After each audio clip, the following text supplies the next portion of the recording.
नमस्कार, मैं प्रभात रंजन मिश्रा और आप देख रहे हैं नेशन लाइव। बिहार विधानसभा चुनाव की प्रक्रिया जब से शुरू हुई तो कई ऐसे चेहरे थे जिन्होंने पूरी चुनावी प्रक्रिया के दौरान अलग अलग कारणों से खूब सुर्खियां बटोरी। खुद को मुख्यमंत्री का उम्मीदवार घोषित कर चुके कुछ उम्मीदवारों ने अपने वादों से जनता में जोश और उम्मीद भरने की भरपूर कोशिश की, लेकिन कल जब चुनाव परिणाम घोषित हुए तो जनता ऐसे उम्मीदवारों को नकार चुकी थी। आइए जानते हैं बिहार विधानसभा चुनाव लड़े उन हाई प्रोफाइल प्रत्याशियों के बारे में जो चुनाव हार गए। और जब हाई प्रोफाइल प्रत्याशियों की बात की जाएगी तो पहला नाम पप्पू यादव का आना जरूरी है।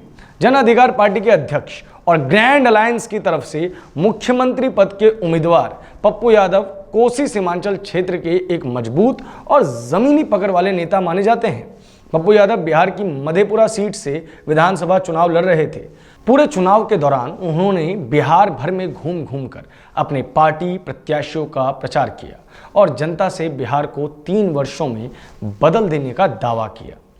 चुनाव प्रचार के दौरान उन्होंने भाजपा, जेडीयू, आरजेडी पर तीखे हमले किए थे, लेकिन कल आए बिहार विधानसभा चुनाव परिणामों में गठबंधन की तो छोड़िए, पप्पू यादव अपनी सीट भी नहीं बचा पाए। कभी मधेपुरा से सांसद रहे पप्पू यादव विधानसभा चुनाव में तीसरे स्थान पर रहे। पप्पू यादव जैसे कद के नेता के लिए यह चुनाव परिणाम बिल्कुल आश्चर्यजनक है। दूसरा नाम है son of Mallah, Mukesh Sahni.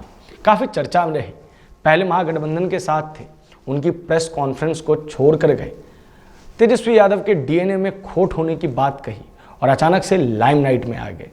VIP party के राष्ट्रीय अध्यक्ष और सन ऑफ मल्लाह के नाम से चर्चित मुकेश साहनी बिहार विधानसभा चुनावों से ठीक पहले तक महागठबंधन के हिस्सा थे, लेकिन सम्मानजनक सीटें नहीं मिल पाने के कारण वे एनडीए गठबंधन में शामिल हो गए।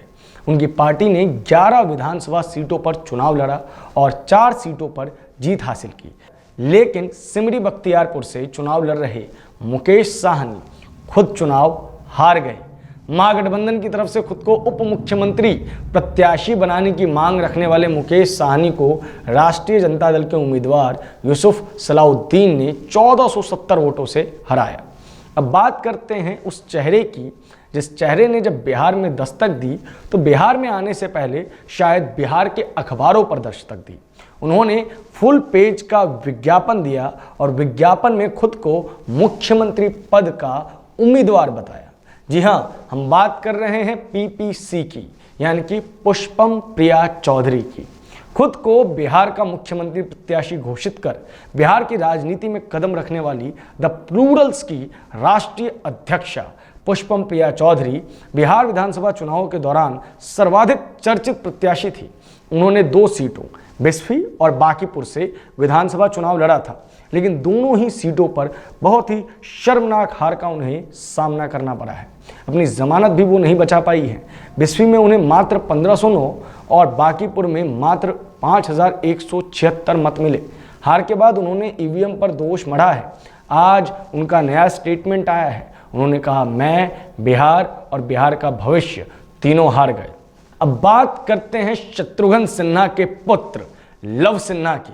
बिहारी बाबू के नाम से प्रसिद्ध हिंदी फिल्मों में दिग्गज अभिनेता और कांग्रेस नेता शत्रुघ्न सिन्हा ने अपने पुत्र लव सिन्हा को कांग्रेस के टिकट पर बांकीपुर विधानसभा से चुनाव लड़वाया। शत्रुघ्न सिन्हा ने लव सिन्हा को लेकर बड़ी बड़ी बातें कही थी, लेकिन लव सिन्हा को मिले मतों के अनुसार एक बड़ी हार का सामना करना पड़ा है। लव सिन्हा को भाजपा के दिग्गज नेता नितिन नवीन ने 38,965 वोटों के भारी अंतर से हराया है। अगला नाम इस कड़ी में है सुभाषिनी बुंदेला। पूर्व केंद्रीय मंत्री शरद यादव की बेटी चुनाव से ठीक पहले कांग्रेस में शामिल हुई थी।